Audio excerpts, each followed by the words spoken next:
పోలవరాన్ని కూడా అడ్డుకోవడానికి ఎన్డీఏ ప్రభుత్వం ప్రయత్నిస్తోందని మాజీ ఎంపీ ఉండవల్లి అరుణ్ కుమార్ అన్నారు.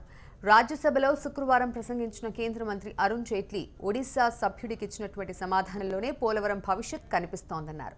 పోలవరం విభజన చట్టంలో ఉందని, అయితే సుప్రీంకోర్టు నుంచి ఆదేశాలు వచ్చిన తర్వాతే చూద్దామని జైట్లీ అనడం వెనుక పెద్ద కుట్రే దాగి ఉందన్నారు.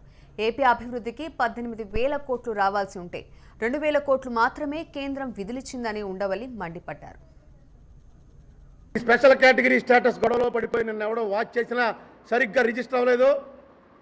అత్యంత ప్రమాదకరమైన మాట జైట్లీ గారు అన్నది.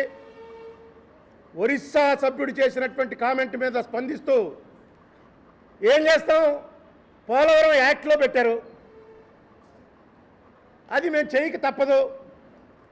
సరే, మీరు సుప్రీంకోర్టుకి ఎలాగ వెళ్ళారు కదా, సుప్రీంకోర్టు ఆర్డర్ రానివ్వండి, ఆర్డర్ వస్తే ఆర్డర్ ప్రకారం నడుచుకుంటాం.